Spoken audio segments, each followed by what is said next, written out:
Hello and welcome. You join us for our second weekly chat. Myself, Kate Tracey, alongside Botano brand ambassador Olly Murphy. Now, Olly, thank you so much once again for joining me. I know it's a crazy time of year for you. You are so busy.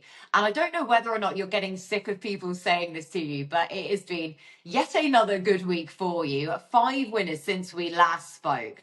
And I guess we should probably start looking back at a fair few of those because they call me Hugo. He looked really impressive on his Sable and Royal debut at Foss last. So were you taken by that, and where does he go next? Yeah, I was delighted with his performance, Kate. He's a real strong stayer who handled kind of real soft conditions well at Foss Lass. He's certainly a horse that'll hopefully kind of progress into running in a better type of novice event through the season, but we'll definitely keep him at kind of big slow tracks on real soft ground, and I'd imagine we'll look at something kind of over the Christmas period and then probably step him up in grade into the new year. Yeah, well, with the rain currently falling this week, then hopefully that will be ideal to see him in those conditions going forwards. Now, another horse that was, of course, catching the eye going into last week was going to be Will Star. We talk about everything going so perfectly and beautifully. Of course, Will Star, considering the market expectations, your own expectations, so if you think in the horse and what you think of him, how do you kind of reflect on that? Yeah, it was obviously very, very disappointing. I was hoping to God that Sean came in and gave me an excuse in which he did.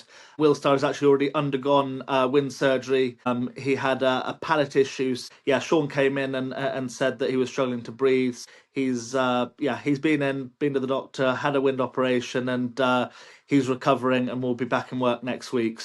Yeah, unfortunately, when a horse has a wind issue, it doesn't matter how good, how bad they are, that they're unable to be competitive. So, yeah, as silly as it sounds, I was delighted when Sean came in and said that because I was kind of perplexed watching it. Yeah, I'd like to think he'll be back on the track in a month's time. We'll put that behind us, and there's still a lot of the season left, and we'll hopefully get back on track shortly. At least it was a lesson learned early on in the season rather than something that, as you say, you're kind of fishing around for any sort of answers, just to nip it in the bud straight away and you'll know more the next time around than with him. Now, of course, we talk about the wins that you've had since we last spoke. Now, of course, one of those did come in a walkover, and it's early on in the season. We've been talking about walkovers for a number of seasons now. They've obviously changed the conditions of walkovers now. Secret Tricks was your winner, inverted commas, of one of those. I guess from your perspective, despite being a beneficiary of it this time around, do you think there is any reason to be concerned about walkovers this early on in the season? Yeah, I don't think anyone's a winner through this, Kate. I think it was the fourth walkover we've had in the last 10 days. Ultimately, I'd imagine plenty of kind of pundits and racing fans are wondering why there are so many walkovers at the moment.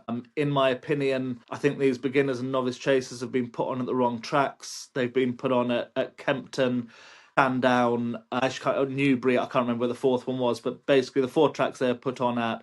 The ground has been on the far side of good, and no one has wanted to take part. So, yeah, it's been frustrating. I don't think it's through a lack of horses or people running scared. It's just been through ground conditions, and probably these races have been put on the wrong tracks. I think if they were at kind of your Foss Lasses, Bangor today, Carlisle during the week, those tracks that have got soft straight away, I think that have been well contested types of races. So I think it's just bad luck. No one's a winner out of this. It's a pain in the backside. You don't learn anything, and going forward, they're just going to have to be put on at tracks that kind of give us a better chance of getting soft ground earlier on in the season. I think that's where the main mistake is. It is interesting. And again, it's another argument for looking at the fixture list in general and the fact that it is so reticent to change, even with the current literal weather climate that we have and that we're experiencing year on year with these drier spells, and which tracks are able to deal with them at certain times of year over others. So, I mean, that's a whole other discussion for another day that no doubt we will get into, because we better look forward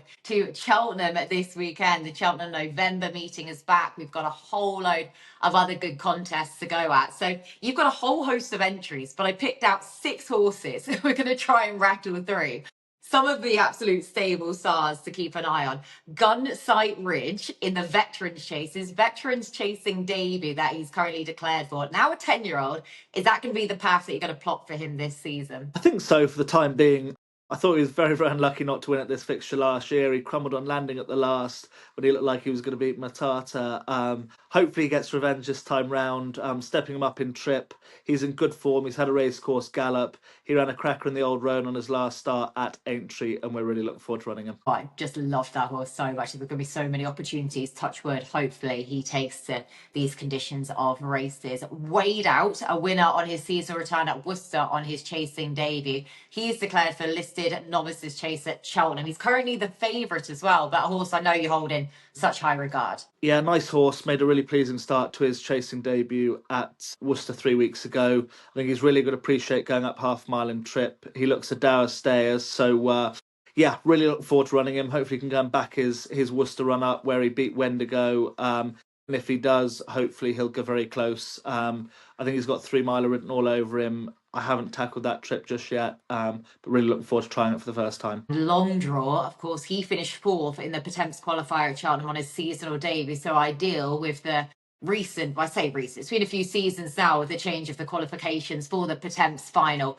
come the festival itself, still first four, so ideal really for long draw and there. But of course he is entered again, not in a Potemps qualifier this weekend, but at Cheltenham. Are you still keen to run? Yeah, the plan is to run. Alan Peterson, his owner, loves Cheltenham. I would be very worried about the ground for him. He is a horse who I think is better on better grounds. We're due a very, very wet day Friday, which I don't think is going to play into his favour. But he's in good form, loves Cheltenham. He's had a run under his belt, and maybe now being a year older, he'll handle a bit of slower ground a little bit better. But his best form has been on better ground, and ground would be a slight worry, albeit he loves the place.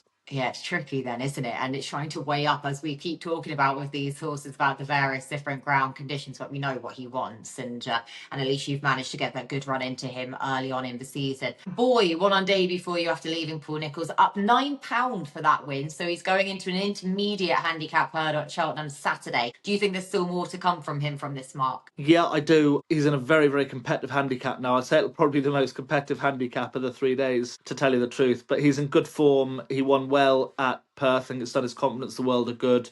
The horse he beat actually was a decisive winner up in Ayr today as well. So, yeah, looking forward to running him. I think the more rain, the better. He's in very good form, still feasibly handicapped, and has got a good each-way chance in what looks an extremely competitive race. Very, very competitive race. So wish you all the luck for that race. Hold the Serve. Of course, he was a non-runner on his intended rules and stable debut, a vet cert because of an abscess. I know that he's a horse where you've mentioned him a whole load of times with a smile on your face. A, has he recovered well enough? And B, will we get to see him? Yeah, he's absolutely fine. He's trained well this week, so look forward to running him Sunday. Max McNeil, his part owner, loves Cheltenham as well. So yeah, very uncomplicated horse. Was a good winner of his point-to-point first time out. He's going to contest the maiden hurdle on Sunday, and fingers crossed he's got a good each-way chance. I thought he was well up there with my kind of better novices for the season, so we're really looking forward to running him. Fingle Bridge. I feel like I've saved my own personal favourite for last, because I'm so sorry if I have put the mockers on him, but of course I put him up as my horse to follow for the season, knowing how fragile he is and how ground dependent he is as well. But of course he is entered at Exeter at the start of next week in a beginner's chase. Will he be ground dependent whether or not he'll get a run or not? He is, but it looks like that rain's going to come. He's actually going to school on grass in the morning.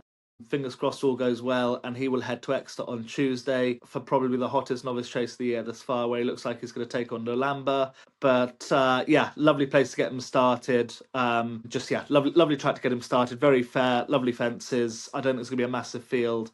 I would imagine Nicky's horse is going to scare a lot away. Yeah, looking forward to getting going with him. Fingers crossed he scores well tomorrow, and all systems lead to Exeter. Oh, really? Definitely. Fingers crossed that all goes ahead then for Exeter at the start of next week. And as you say, it's a beautiful track to start horses off at, with the slight incline into fences. Just provided they get any sort of rain, because I can't water it, is just the best way to approach Exeter. Well, Ollie, that is a rattle through the 6 horses I've at least picked out that I was really looking forward to this weekend into next week as well. So thank you so much, as always, for your time. Best of luck this week. Best of luck this weekend. And no doubt we'll chat again next week. Pleasure. Thanks, Kate.